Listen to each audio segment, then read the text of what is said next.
오늘도 하나님께서 우리를 귀한 예배의 자리로 인도해 주신 것 감사합니다. 좀 더 절절된 마음으로 하나님께 예배하는 이 자리가 되기를 간절히 축복합니다. 또한 모든 조국교회에서 드리는 이 복된 주일 예배도 하나님이 받으시고 모든 성도가 하나님의 자녀로서 이 귀한 예배에 정말로 그분의 임재하심을 경험하는 그런 복된 자리가 되기를 간절히 축복합니다. 우리는 지난주부터 의식주에 대한 지나친 염려로 말미암아 야기되는 그런 무서운 문제, 무서운 위험에 대해서 주님께서 하시는 경고의 말씀을 계속 듣고 있습니다. 예수님은 마태복음 6장 25절에서 먼저 수사학적인 질문을 통해서 생명과 몸의 중요성에 대해서 강조하셨습니다. 곧 음식은 생명을 유지하고 의복은 몸을 보호하기 위한 수단에 불과하다는 것입니다. 마태복음 6장 25절은 이런 수사학적인 질문 아니었습니까? 목숨이 음식보다 중하지 아니하며 몸이 의복보다 중하지 아니하냐. 사랑하는 여러분, 그렇다면 몸의 중요성을 강조하기 위해서 예수님께서는 우리들에게 어떤 경고의 말씀을 하시는가? 오늘 마태복음 6장 28절로 30절 말씀을 통해서 너희일까 보냐 믿음이 작은 자들아 라는 말씀의 주제를 가지고 하나님의 귀한 음성을 듣도록 하겠습니다. 우리 몸의 중요성을 강조하기 위해서 오늘 예수님께서 우리에게 하시는 경고의 말씀을 듣겠습니다. 우리 6장 28절 한 번 더 읽겠습니다. 또 너희가 의복을 위하여 염려하느냐 들의 백합화가 어떻게 자라는지 생각하여 보라. 수고도 아니하고 길쌈도 아니하느니라. 앞에서 예수님께서는 구원받은 모든 성도가 먹고 마시는 문제, 곧 생명의 중요성을 강조하기 위해서 공중의 새를 비유로 말씀하셨습니다. 본문에서는 예수님께서는 구원받은 모든 성도의 몸을 강조하기 위해서 그 몸의 중요성을 강조하기 위해서 이번에는 들의 백합화, 들꽃을 비유로 들고 있습니다. 그런데 예수님께서는 또 너희가 의복을 위하여 염려하느냐 라고 하시면서 질책하는 듯한 어투로 말문을 여십니다. 그렇지요? 그렇기 때문에 예수님의 이 말투가 외면적으로 드러나는 그런 1차적인 반응은 의복에 대해서 염려하는 그분의 자녀들에 대한 경고의 메시지가 틀림없습니다.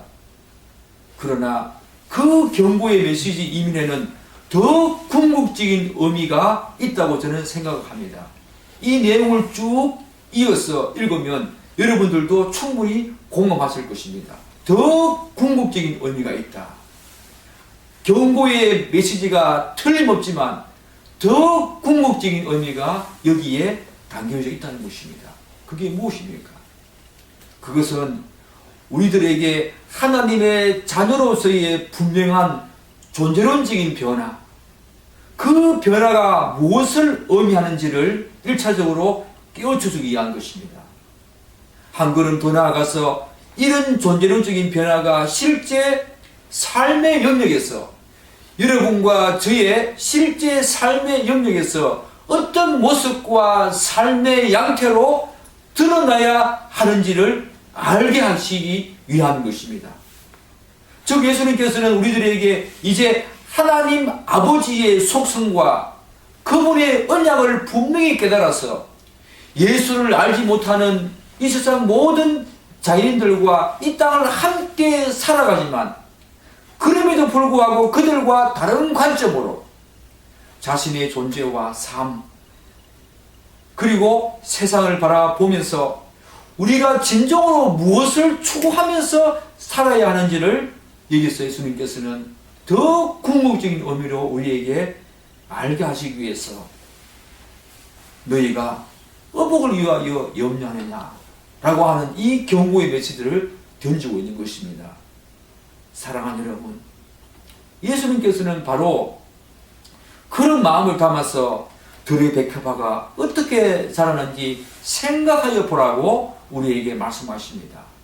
또다시 예수님께서는 우리들의 이 눈높이에 맞는 비유를 통해서 이해하기 쉽고 설득력이 있는 그런 실물 교육으로 접근하십니다. 그렇지요? 이를테면 예수님께서는 창세전에 미리 아시고 미리 정하신, 그래서 부르신 하나님의 모든 자녀들의 몸이 얼마나 소중하고 존귀한지를 비유를 통해서 우리에게 실물 교육으로 다시 한 번 더 깨닫게 하십니다. 그런데 앞에서 언급한 이 공중의 새에 대한 비유와 본문의 이 들의 백합화 비유에서 우리는 두 가지 중요한 차이점을 발견하게 됩니다. 여러분, 그런 차이점을 아시겠습니까? 가만히 읽어보면요, 두 가지 차이점을 발견할 수 있는데, 한 가지는 뭐냐 하면 새의 비유에서는 보라고 말씀하시는데 여기에서는 생각해 보라고 말씀하십니다. 이것이 그냥 여러분 단순히 보라, 생각해 보라 그렇게 말씀하셨을까요? 저는 그렇게 생각하지 않습니다.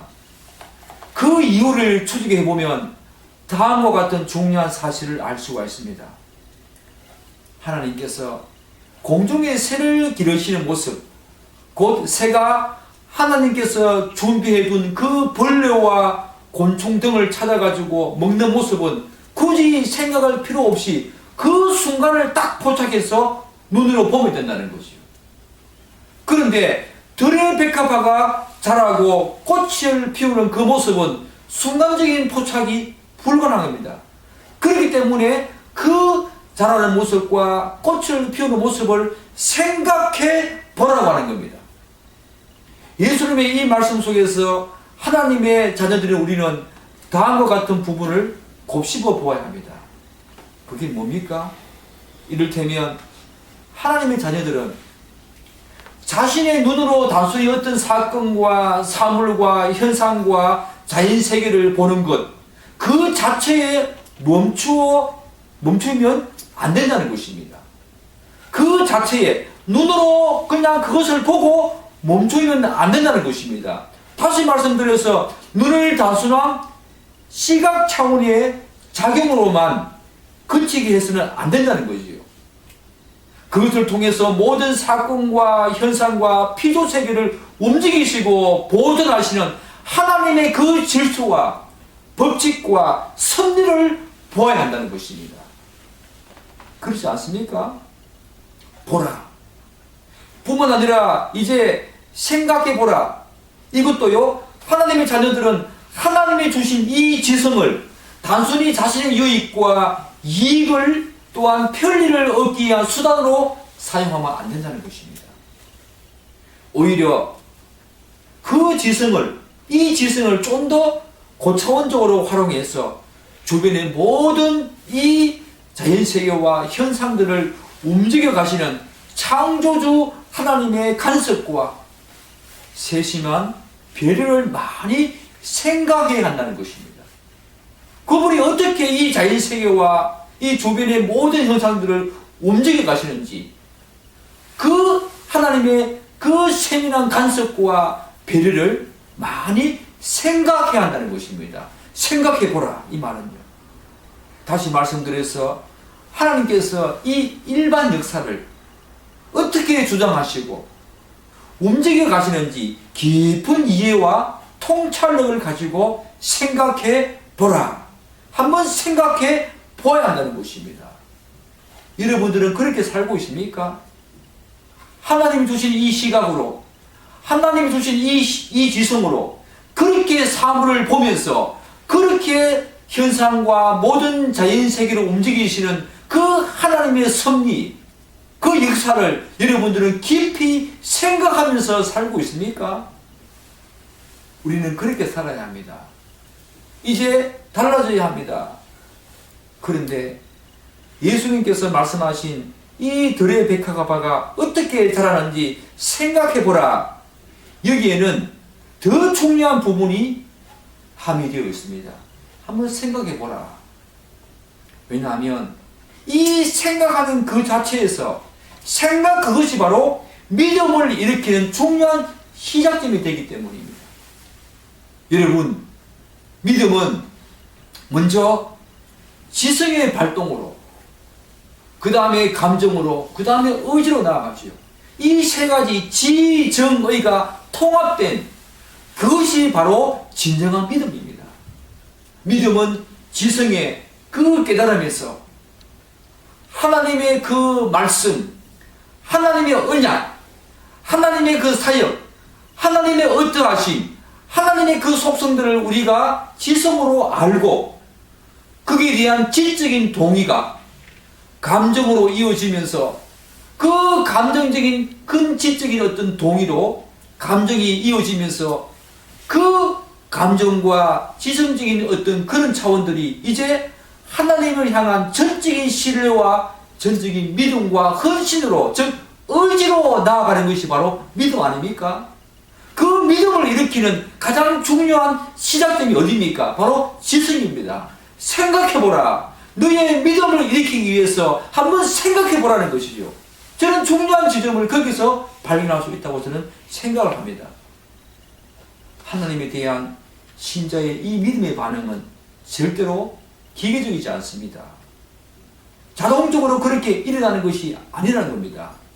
믿음은 하나님을 향한 진솔한 인격적인 반응인데 그 인격적인 반응이 시작되려면 먼저 지성의 작동을 통한 질적인 암과 깨달음이 먼저 일어나야 합니다. 그래서 예수님께서는 지금 믿음과 관련시키면서 한번 생각해보라. 너의 지성을 발동해서 들의 백합화를 하나님이 어떻게 자랄수있게 하시고 입히시는지 한번 생각해보라. 뒤에 우리는 그 다음 구절에서 믿음이 작은 자들아 라고 하는 말씀을 듣게 되죠. 바로 믿음과 관련시키고 있다는 것을 여러분들은 주목해서 보아야 합니다. 그래서 마태복음 13장 23절에서 예수님께서 네 가지 땅의 비유, 씨 뿌리는 그 비유를 통해서 이렇게 말씀하시는 모습을 보고 있지 않습니까?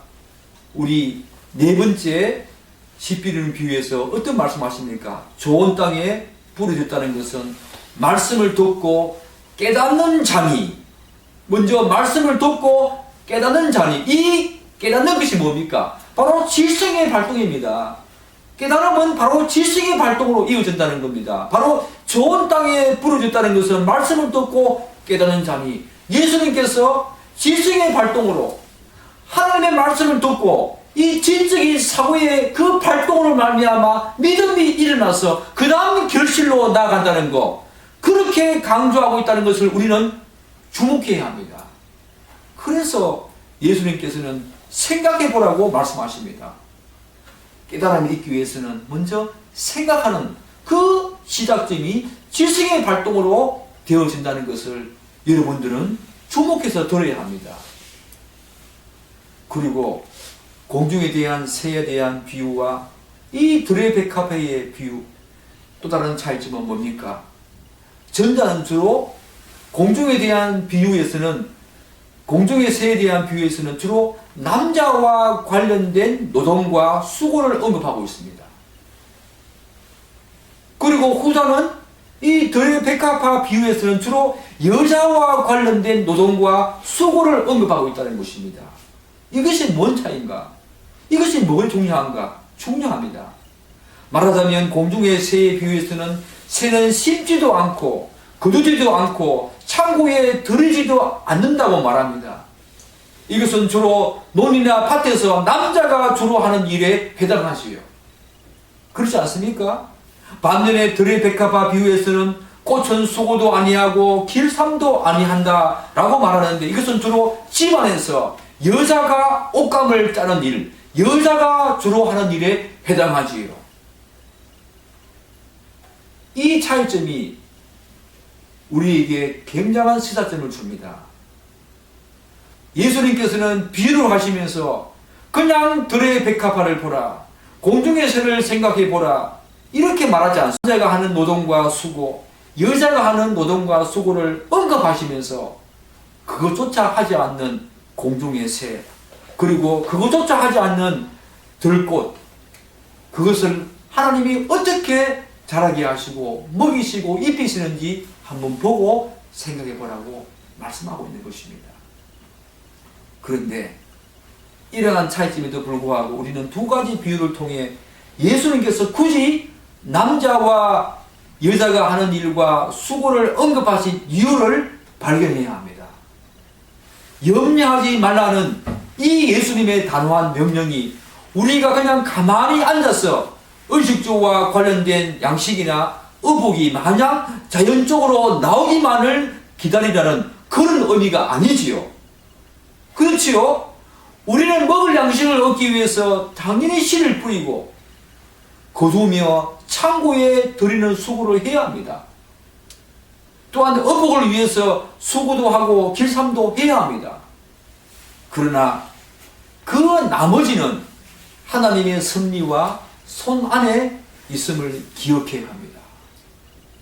왜냐하면 씨를 뿌리는 계절과 자람에 필요한 날씨, 그리고 수확량을 증가시키고 결정하시는 분은 하나님께서 전적으로 주장하시고 결정하시기 때문입니다.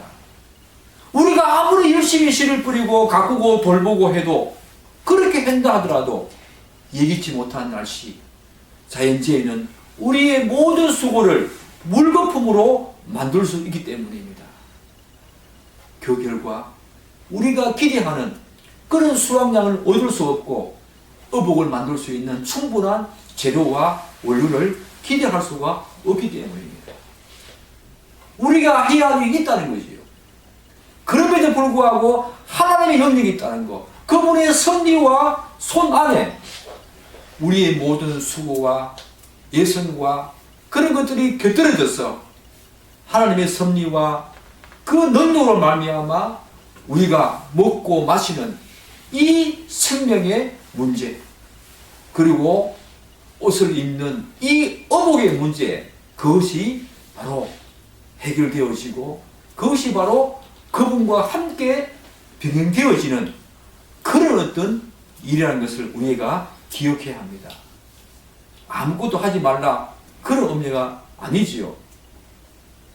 그럼에도 불구하고 예수님께서 염려하지 말라고 하신 이유는 그분이 우리 아버지 되시고 우리는 그분의 자녀이기 때문입니다. 하나님의 은혜로 거듭나서 중생한 하나님의 자녀와, 그리고 하나님과의 그 끊을 수 없는 관계성은 우리가 먹고 마시는 문제, 그리고 입는 것을 그분의 손 안에 두시고 전적으로 그분이 책임지신다는 것, 그것 때문에 너희들의 수고와 예수님이 필요하지만 염려하지 말라고 하시는 하나님의 그 예수님의 그 이유인 것입니다.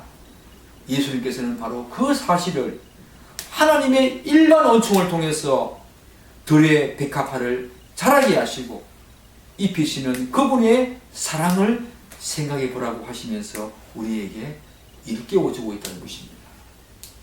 일반 언총을 통해서 역사를 주관하시고 하나님의 모든 필요체계를 다스리시고 섭리하시고 입히시고 먹이시고 기르시게 하시는 그 하나님의 은총을 비유를 들면서 너희가 보냐, 특별 은총을 받은 하나님의 자녀인 너희가 보냐, 하나님께 전적으로 의지하고 의존하며 그분을 신뢰하면서 너의 삶을 살아라, 염려하지 말고, 그렇게 말씀하시는 것입니다. 사랑하는 여러분, 그런 예수님께서는 계속해서 수고도 길쌈도 아니하는 들꽃의 영광을 언급하십니다. 이제는 우리 29절 말씀을 한 번 더 읽어보겠습니다. 읽겠습니다. 그러나 내가 너희에게 말하노니 솔로몬의 영광으로도 입은 것이 이 꽃 하나만 같이 못하였느니라. 이야, 예수님께서는 내가 너희에게 말하노니 라는 말로 자신의 말이 하나님으로서의 그 권위와 거짓이 아닌 진실된 말임을 강조하시면서 그분은 포문을 여십니다. 이어서 예수님께서는 둘의 백합화와 솔로몬의 영광을 비교하시면서 솔로몬의 영광으로 입은 것도 이 꽃 하나만 갖지 못하다고 말씀하십니다. 여러분, 솔로몬이 하나님께 받은 그 영광 어떤 것이 아십니까? 역대하 1장 12절은 이렇게 말하고 있지 않습니까? 그러므로 내가 내게 지혜와 지식을 주고 부와 재물과 영광도 주리니 내 전의 왕들도 이런 일이 없을거니와 내 후에도 이런 일이 없으리라 하시니라. 어마어마한 영광이지요. 솔로몬 이전에도 솔로몬 이후에도 솔로몬과 같은 그런 영광을 하나님으로부터 받은 사람이 없다는 것입니다. 그런데 오늘 말씀은 그 영광보다도 이름 없는 그 들꽃 하나, 그것을 입히시고 자라게 하시는 그 영광이 더 크다는 것입니다. 성경은 솔로몬이 입은 옷의 그 장식들과 형태에 대해서 구체적으로 언급하고 있지는 않습니다. 그렇지만 하나님께서 허락하신 그 영광으로 미루어볼 때 우리들은 오늘날 아무리 화려한 옷이라고 하더라도 솔로몬이 입은 옷의 화려함과 우아함, 아름다움, 웅장함과는 비교가 안 될 것입니다. 세계적인 디자이너가 아무리 화려하고 우아하고 아름답고 웅장한 옷을 만든다고 하더라도 솔로몬이 입은 그 옷의 영광과는 비교가 안 될 것입니다. 그런데 예수님께서는 솔로몬의 영광으로 입은 그 옷도 이 꽃 하나만 갖지 못하다고 그렇게 말씀하고 있지 않습니까? 즉 솔로몬이 하나님의 전무후무한 그런 영광을 받아가지고 입은 옷이라고 할지라도 하나님께서 꽃과 풀에 입히신 그 색상과 화려함, 아름다움에는 비할 바가 못 된다는 것입니다. 여러분, 지금 이 봄의 계절에 들과 산에 나무와 꽃과 풀을 한번 보십시오. 감탄합니다. 감탄. 하나님이 만들어내는 그 색상과 아름다움, 그 들꽃의 화려함은 정말 우리로 하여금 감탄 그 이상의 말로 표현할 수 없는, 형용할 수 없는 그런 감동을 자아내지요. 바로 그런 것입니다. 아무리 인간의 지혜로 수많은 색을 요리조리 조합해서 휘황찬란하고 화려한 색상을 입혀서 옷을 만든다고 하더라도 꽃이 지니고 있는 이 자연 색상과 화려함은 도저히 만들어낼 수도 없고 따라갈 수가 없지요. 그렇지 않습니까? 이 말씀은 무엇을 의미합니까? 그렇다면 이 말씀은 무엇을 의미합니까?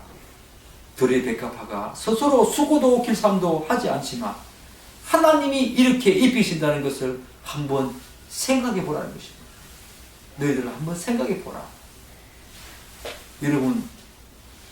여러분은 들과 산에 피어있는 그 꽃과 풀, 나무들을 생각하면서 하나님께서 저렇게 피조세계도 입히시고 자라게 하시는데 하나님 자녀된 나일까 보냐, 그런 생각을 한 번이라도 해본 적이 있습니까?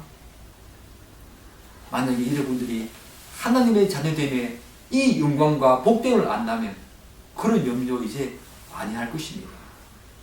하나님이 저런 자연, 저런 피조세계도 그렇게 다스리시고 섭리하시는데 나를 하나님의 자녀로 아들과 딸로 삼아주신 그분은 얼마나 우리에게 더 복된 삶을 허락하실까?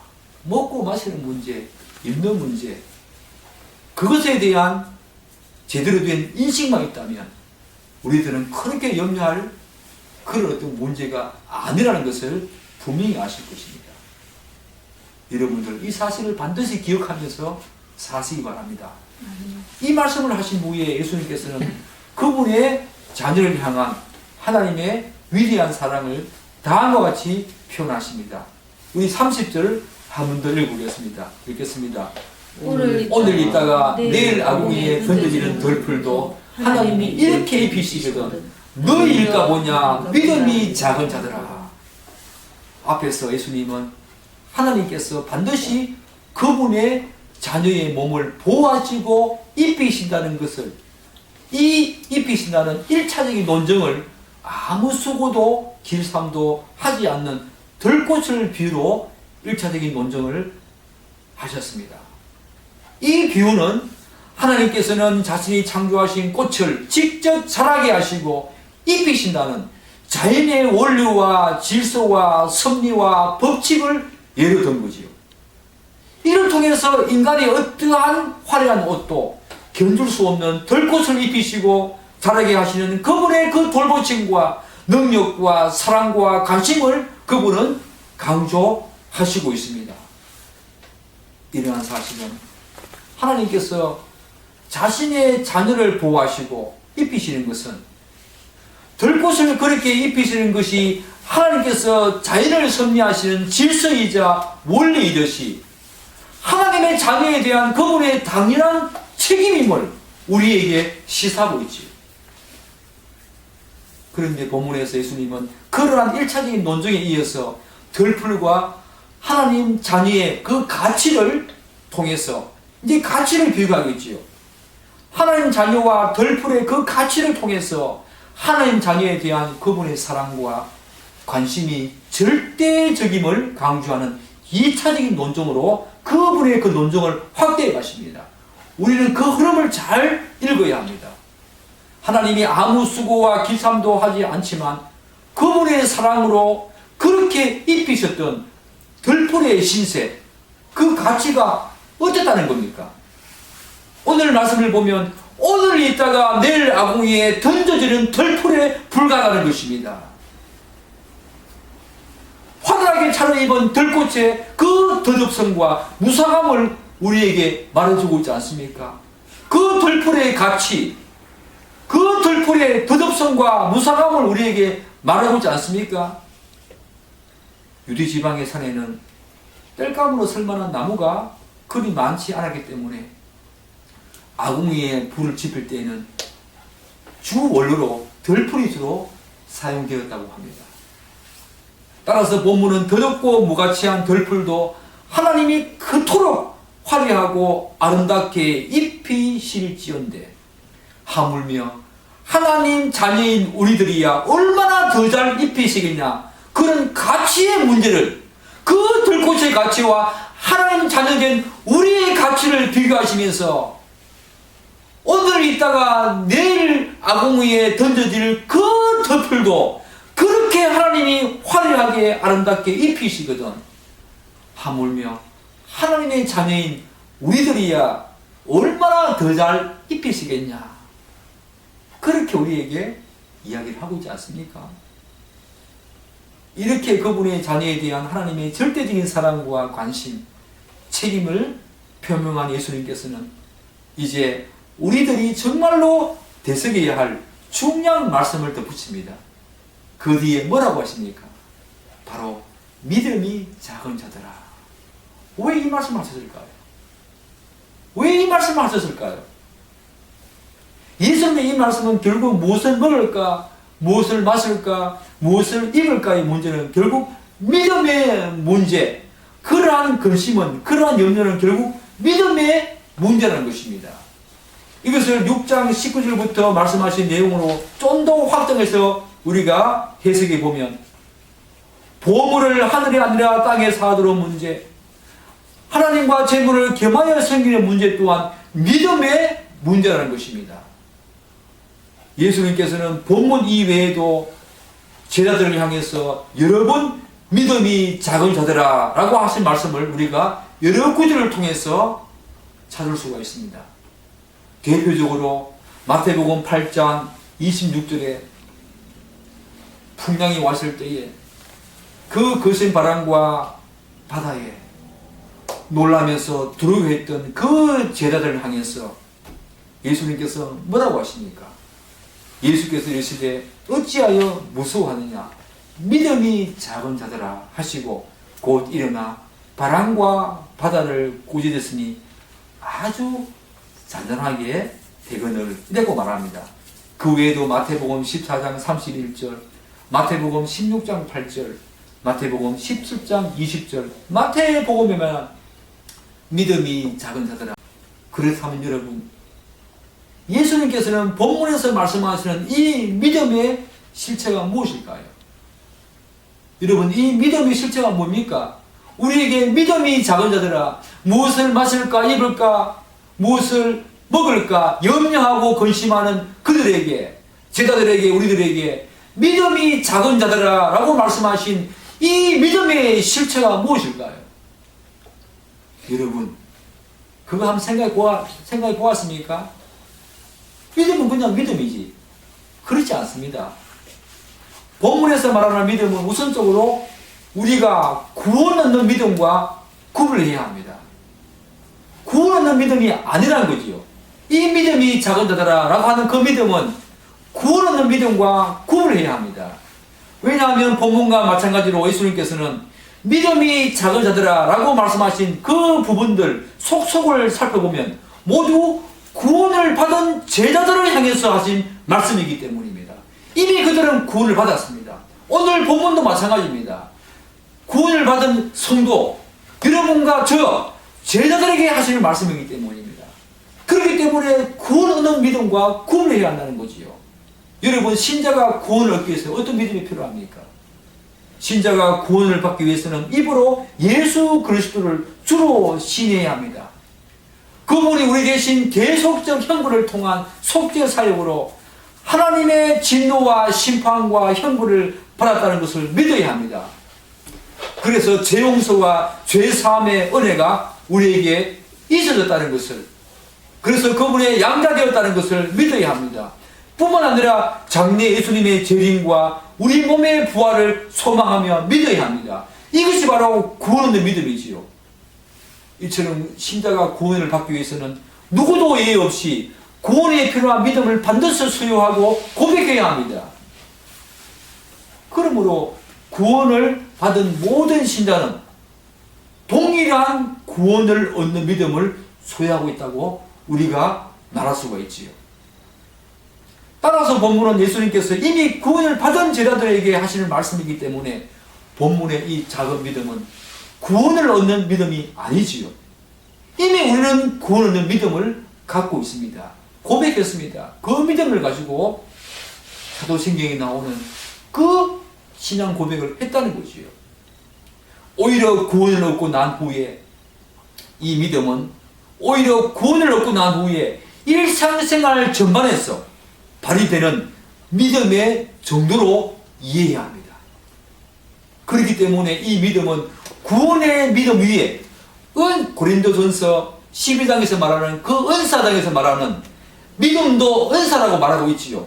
그래서 구원을 얻은 그 믿음 위에 은사로서 더 주어지는 놀라운 역사를 일으키는 믿음을 지칭한다고 볼 수가 있지요.